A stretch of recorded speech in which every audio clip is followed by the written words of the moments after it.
سبيلي أدعو إلى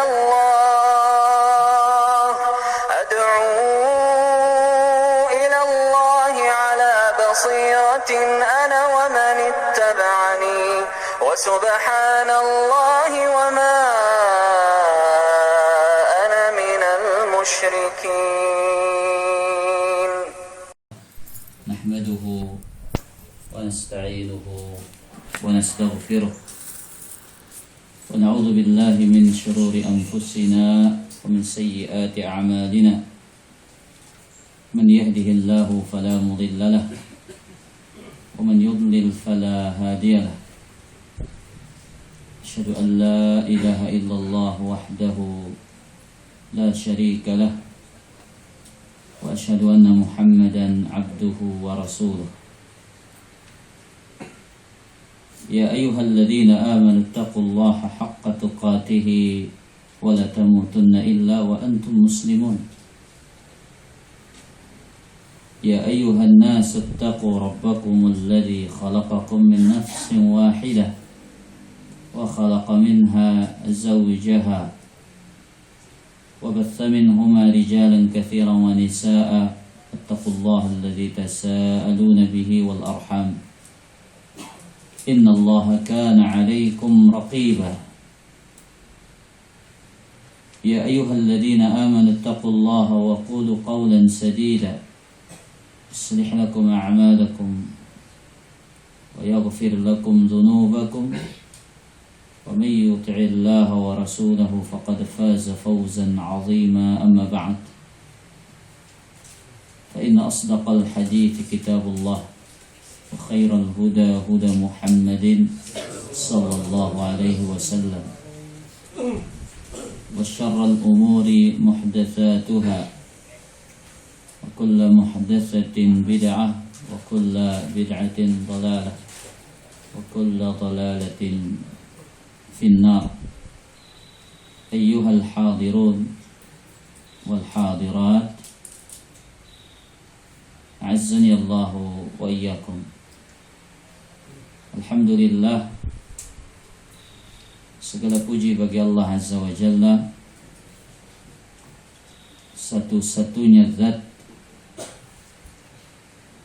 yang memberikan berbagai macam kenikmatan dan karunia kepada seluruh makhluk, secara khusus kepada seluruh manusia. Alhamdulillah, Allah mudahkan bagi kita urusan-urusan dunia, dan Allah Azza wa Jalla mudahkan bagi kita urusan-urusan akhirat kita. Salah satu urusan akhirat itu adalah menuntut ilmu. Menuntut ilmu bukanlah beban, namun ia adalah kewajiban. Kewajiban bagi setiap muslim mempelajari agama Allah. Bahkan Allah persiapkan permohonan ampunan bagi setiap orang yang duduk dalam majlis ilmu. Dalam hadis riwayat Al-Imam Ibnu Majah, Nabi sallallahu alaihi wasallam mengatakan,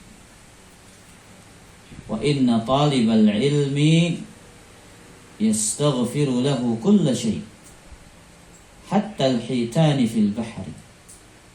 Sungguhnya orang yang menuntut ilmu akan dimohonkan ampun oleh segala sesuatu. Bahkan ia akan dimohonkan ampun oleh ikan yang ada di dalam dasar lautan dan di dalam dasar samudra. Maka tidak ada kerugian bagi kita duduk di majelis ilmu. Tidak ada kerugian, tidak ada kata rugi dalam menuntut ilmu. Meskipun ya kadang kita segar, kadang kita ngantuk, kadang fokus, kadang menghayal. Tidak ada kata rugi. Yang terpenting bagaimana kita berusaha menuntut ilmu agar kita menjadi orang-orang yang diampuni oleh Allah Subhanahu wa taala. Salah satu pintu ampunan itu bernama talabul ilm, menuntut ilmu. Bayangkan Allah persiapkan segala sesuatu, bahkan ikan yang kita tidak pernah lihat wujudnya yang ada di dalam dasar samudra, mohonkan ampunan bagi orang-orang yang mau menuntut ilmu agama Allah Azza wa Jalla yang mulia ini. Kita tidak lupa mengucapkan salawat dan salam pada khairil anam, baginda Nabi besar Muhammad sallallahu alaihi wa alihi wasallam. Kita kembali membaca ahadithul akhlaq, masih pada pembahasan birrul walidain, berbakti kepada kedua orang tua. Kita membaca hadis Abdullah ibnu Amr radhiyallahu anhuma qala, beliau berkata, jaa rajulun ila an-nabi sallallahu alaihi wasallam yubayi'uhu 'ala al-hijrah. Salah seorang lelaki datang kepada Nabi sallallahu alaihi wasallam, berbaiat kepadanya untuk berhijrah. Wa taraka abawayhi yabkiyan, dan ia meninggalkan kedua orang tuanya dalam keadaan menangis. Faqala irji' ilaihima wa adhikhuma kama abkaitahuma. Kemudian Nabi sallallahu alaihi wasallam menyampaikan pesan kepada lelaki yang ingin berbaiat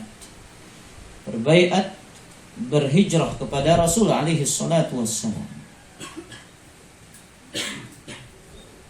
Kembalilah kepada kedua orang tuamu,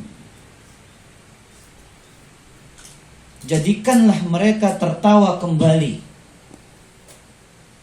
sebagaimana engkau telah menjadikan keduanya menangis. Rawahu Abu Dawud. Hadis ini diriwayatkan oleh Imam Abu Dawud. Kemudian Syekh Abdul Razzaq mengatakan, min jazail walidain ay yakuna al-waladu daiman mudkhilan as-surura alaihima. Di antara bentuk membalas jasa kedua orang tua atas seorang anak adalah bagaimana ia berusaha memasukkan rasa bahagia ke dalam hati kedua orang tuanya.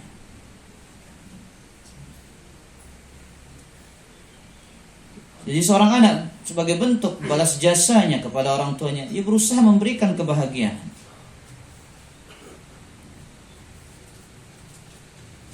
Pada kedua orang tuanya. Bukankah Nabi kita sallallahu alaihi wasallam ketika ditanya amalan mana yang paling utama, apa jawaban Nabi SAW? Sururun tudkhiluhu ala qalbi muslim. Rasa bahagia, kegembiraan yang engkau masukkan ke dalam hati seorang muslim. Ini antara amalan yang paling utama, ikhwatal iman. Bagaimana sekiranya kebahagiaan itu dimasukkan ke dalam hati manusia yang paling berjasa dalam kehidupan kita.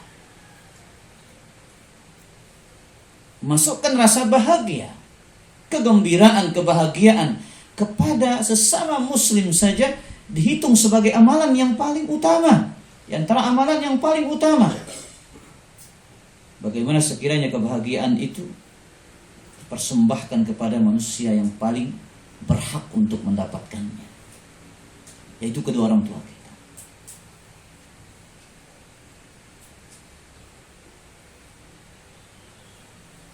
Kemudian beliau mengatakan fala yaf'alu amran yuhzinuhuma aw yukaddiru safwahuma. Jangan sekali-kali seorang anak melakukan perkara yang menjadikan mereka berdua sedih atau yang menjadikan perasaan mereka rusak.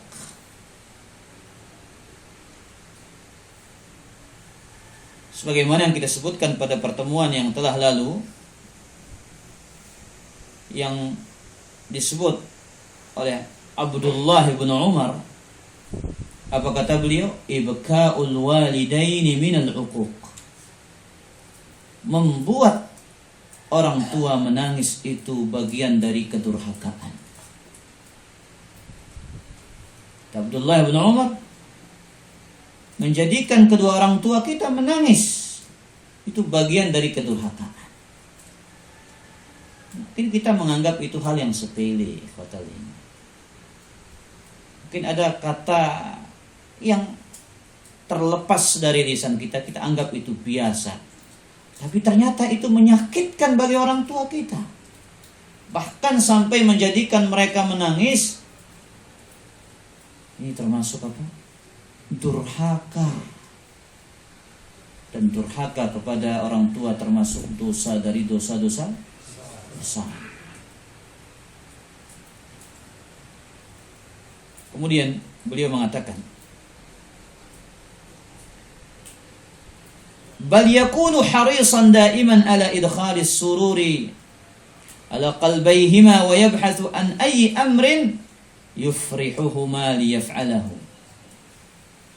Seorang anak, ya, dia berusaha selalu untuk membahagiakan kedua orang tuanya,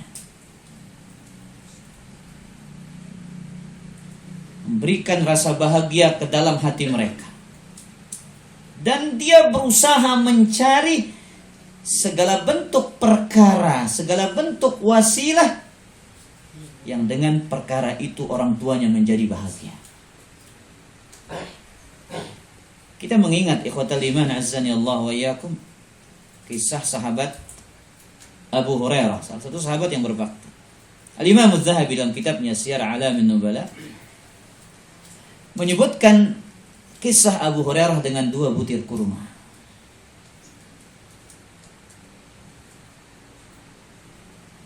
Al-Imam Az-Zahabi menyebutkan kisah ini pada jilid kedua, tapi beda cetakan, beda halaman tentunya. Halaman 592 sampai 593. Suatu ketika Abu Hurairah merasakan rasa lapar yang luar biasa. Akan tetapi ia tidak memiliki makanan. Ia tidak mendapati makanan di dalam rumahnya. Kemudian Abu Hurairah beranjak berjalan menuju masjid. Dan di sana ia menjumpai beberapa sahabat yang lain sudah menunggu sebelumnya. Ketika Abu Hurairah datang, para sahabat yang sudah ada di masjid bertanya, mengatakan, "Kenapa engkau kemari wahai Abu Hurairah?" Abu Hurairah menjawab dengan jujur, tidak menggunakan basa dan basi. Kadang kita ditawarin makan padahal kita lapar, sudah mesti kenyang saya.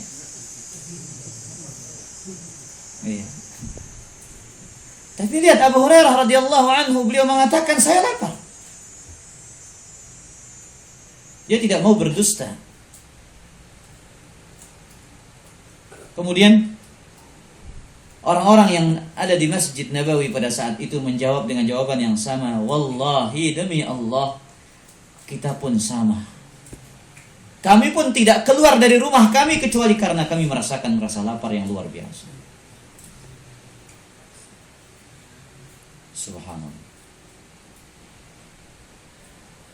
Kemudian Abu Hurairah dan beberapa sahabat ini, mereka datang ke rumah Nabi SAW bertamu. Dan Nabi SAW melihat para sahabatnya datang, beliau pun menyambutnya dan menjamunya. Dijamu dengan apa? Kurma dan satu nampan. Kemudian Nabi SAW memberikan instruksi kepada para sahabat ini. Apa katanya? Masing-masing ambil dua butir kurma. Ini instruksi dari Nabi SAW. Nabi jamu dengan sebuah nampan, tapi jumlah mereka banyak. Ya, Nabi SAW melihat, oh ini kasih berapa? Masing-masing 2 butir kurma. Kemudian ikhwatal iman azani Allah wa iyyakum. Setelah itu Nabi mengatakan, setelah kalian menyantap kurma kalian, minumlah air setelahnya. Karena itu akan mencukupi kalian sepanjang hari ini. Subhanallah. Kemudian dan ini menjadi bukti bahwasanya para jamaah yang dimuliakan oleh Allah, dalam beberapa riwayat disebutkan Nabi sallallahu alaihi wasallam itu berlalu berhari-hari tidak dinyalakan api pada tungku dari rumah Nabi sallallahu alaihi wasallam. Mereka hanya menggunakan al-aswadan, yaitu air dan kurma. Kita lihat ceritanya. Abu Hurairah mengambil 2 butir kurma, sebutir dimakan, kemudian 1 butir disimpan. Kalau kita bahasa Sasak mengatakan nyalah baik katanya. Iya kan? Apa bahasa Indonesianya? Nyalah itu pada jamaah. Apa? Nanggung? Eman? Eman? Iya. Taib. Melihat apa yang dilakukan oleh Abu Hurairah, Rasulullah SAW takjub. Kemudian bertanya, kenapa kau melakukan itu wahai Abu Hurairah? Dengan lantang Abu Hurairah menjawab, ya Rasulullah sallallahu alaihi wasallam, 1 biji kurma itu saya simpankan untuk ibundaku. 1 biji kurma ini untuk siapa? Ibundaku. Kemudian Nabi SAW mengatakan, sudah, kau makan saja 1 biji kurma itu, kami akan persiapkan 2 butir kurma untuk ibumu. Subhanallah. Abu Hurairah radhiyallahu ta'ala anhu dikenal sebagai gelar apa? Rawiyatul Islam. Karena dia sahabat yang paling banyak meriwayatkan hadis dari Nabi SAW. Bukan saja beliau mencontohkan kepada kita bagaimana kita semangat dalam menuntut ilmu, tapi juga semangat dalam berbakti kepada kedua orang tua. Lihat, kalau kita menganggap 1 biji kurma apa sih nilainya? Mungkin itu hal yang sepele, mungkin itu hal yang tak bernilai. Dilihat, yang dilihat adalah nilai bagaimana saya bisa membahagiakan apa? Ibu saya. Ketika saya datang dengan 1 biji kurma ini, dia bahagia. Dia tahu di rumahnya tidak ada apa-apa. Bahkan Ibnu Sa'ad dalam kitabnya At-Tabaqat Al-Kubra, bahwasanya Abu Hurairah menunda keinginannya berhaji katanya. Karena ibundanya sangat bergantung kepadanya. Keperluan sehari-hari itu yang melayani, yang menyuplainya, yang membantu, yang berkhidmat kepada ibundanya adalah Abu Hurairah radhiyallahu taala anhu. Makanya Ibnu Sa'ad mengatakan Abu Hurairah itu bisa berhaji kapan? Setelah ibundanya meninggal dunia. Makanya ikhwatal iman azani Allah wa iyyakum. Anak yang baik ibundanya diprioritaskan, diutamakan, didahulukan, tidak dilupakan apalagi dihapuskan. Itu seorang anak. Baik. Kemudian Al-Imam Al-Baghawi dalam kitabnya Syarh Sunnah menyebutkan, setelah menyebutkan hadis ini, beliau menyebutkan beberapa riwayat. Ya. Di antaranya riwayat Hammad bin Salamah an Abi Hazim qala aqama Abu Hurairah ala ummihi lam yahujj hatta matat. Dari Abu Hazim, Abu Hurairah berdiam tinggal bersama ibunya sampai ibundanya meninggal dunia. Ia tidak pernah menunaikan ibadah haji sampai ibundanya meninggal. Kemudian dijelaskan oleh para ulama kita, qala Hammad yakni fi ma nara at-tatawwu. Yang kami lihat ya, kami lihat bahwasanya haji yang dimaksudkan di sini bukan haji wajib, tapi haji yang bersifat sunnah. Kemudian wa sa'ala rajulun Ata'an. Seorang lelaki bertanya kepada Al-Imam Ata', seorang tabi'in yang mulia. Apa kata lelaki ini bertanya? Ahramtu bil haji. Saya sudah berihram, melapaskan niat apa? Haji. Wa inna walidi kariha dzalika wa inna walidayya kariha dzalika. Tapi kedua orang tua saya melarang saya melakukan itu. Apa fatwanya Atha? Qala ihdi hadiyan wa aqim wa ati' walidak. Sembelihlah hadiu, tinggallah bersama orang tuamu, taatlah kepada dia. Nah, ini menunjukkan kepada kita ikhwatal iman azani Allah wa iyyakum, bagaimana para salaf itu mereka memprioritaskan apa? Birrul walidain. Berbakti kepada kedua orang tua. Bahkan dari sisi akhlak pun kita diajar bagaimana kita berakhlak kepada kedua orang tua kita. Contoh nih, dalam beberapa asar, di antara yang disebutkan oleh Imam Al-Bukhari dalam Adabul Mufrad, Abu Hurairah pernah melihat dua orang. Dua orang ini mungkin etikanya, adabnya kurang baik kepada kedua orang tua.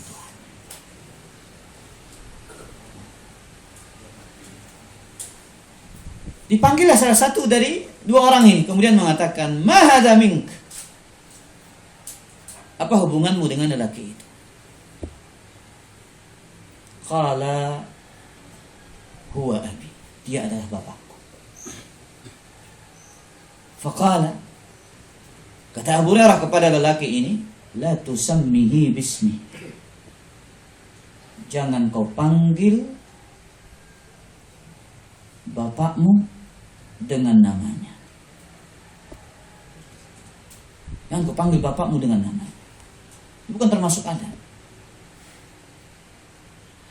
Wala tamshi amamahu, jangan kau berjalan di hadapannya.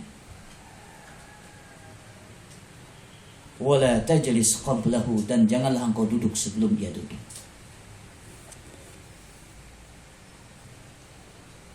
Nah, ini menunjukkan ikhwatal iman azzani Allah wa iyyakum, betapa sempurna dan indahnya etika dan moral yang diajarkan Islam kepada kita dalam urusan berbakti. Ya. Kita dilarang memanggil orang tua kita dengan nama.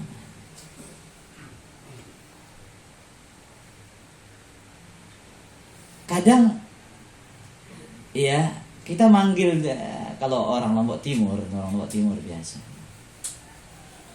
Kalau dia sudah punya cucu, dipanggil dia dengan nama cucu. Anaknya kadang manggil dia dengan apa? Nama cucunya. Ditambah dengan papu katanya. Kemudian nama cucunya yang pertama itu. Seperti itu kebiasaan kami di daerah wilayah timur. Misalkan bapak abi saya nih, cucu pertamanya bernama Amira, kadang dipanggil Papu Amira. Tapi kalau kita lihat apa yang disampaikan oleh Abu Hurairah ini tidak, bukan termasuk ada. Jangan kau panggil dia dengan namanya. Dengan namanya saja tidak layak, apalagi dengan yang selainnya. Panggil dia mengatakan, wahai bapakku, wahai ayahandaku. Wala tamshi amamahu wala tajlis qablahu. Jangan kau berjalan di depannya. Saking bagaimana kita beradab dan beretika kepada kedua orang tua kita.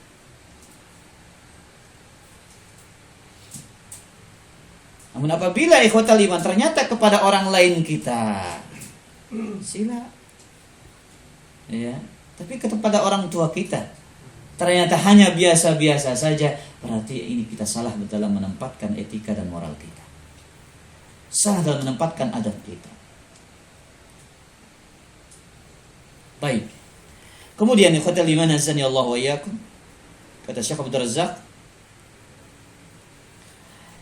lelaki ini datang kepada Nabi SAW ingin apa? Berhijrah. Dia berbaiat. Apa nama baiat ikhwatal iman? Hah? Apa nama baiat? Janji setia. Ingin berbaiat, ingin berjanji kepada Nabi SAW untuk berhijrah. Dan dia tetap di atas hijrahnya dan tidak akan pernah melepaskannya. Akan tetapi apa yang terjadi? Kedua orang tuanya menangis. Kenapa? Ya sedih berpisah dengan anaknya. Nabi SAW perintahkan anak ini, kembali kau kepada kedua orang tua. Suruh kembali khotal iman. Buat mereka kembali tertawa sebagaimana engkau telah menjadikan mereka kedua menangis.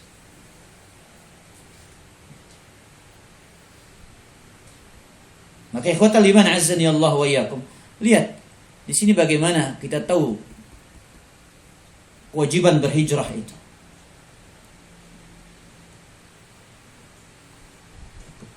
Seseorang berhijrah meninggalkan negeri kekufuran dalam rangka menyelamatkan agamanya. Sahabat yang mulia ini dia datang ingin menyelamatkan agamanya. Namun lihat ikhwatal iman, di sana ada hal yang lebih besar dan lebih wajib. Ada yang lebih agung untuk harus ditunaikan, yaitu hak dari kedua orang tua. Subhanallah. Lihat, sudah dia berjanji setia untuk berhijrah bersama Rasul alaihi salatu wassalam. Tapi Nabi perintahkan untuk apa? Kembali kepada kedua orang tua. Jadikan kembali mereka tertawa sebagaimana engkau telah menjadikan mereka meneteskan air mata. Makanya khotel iman, sebagai antum kalau masih punya orang tua di rumah, antum ini pergi nuntut ilmu itu tidak ada masalah, pakai betul berbakti kan. Abi, ya, yang mau berangkat kajian, doakan agar dapat ilmu yang bermanfaat, doakan agar dimudahkan. Ya khotel iman, mungkin itu sepele di mata kita, tapi itu besar di sisi Allah Subhanahu wa ta'ala. Itu bagian dari apa? Birrul walidain. Makanya kata Syekh Abdul Razzaq, "Walihada idza arada an yarhala li talibi ilmin mathalan aw li tahsili tijaratin aw nahwi dhalik fala yarhal wa yatruk abawayhi yabkiyan alayhi bal la yakuna dhalika illa ba'da at-tashawur ma'ahuma wa mura'ati halihima wa talab al-musamahati minhuma wal idhn." Oleh karena itu, apabila seseorang ingin pergi menuntut ilmu atau ingin pergi berdagang, berniaga, itu yang semisal dengannya, ya, maka janganlah ia melakukan itu kecuali bagaimana? Setelah dia bermusyawarah.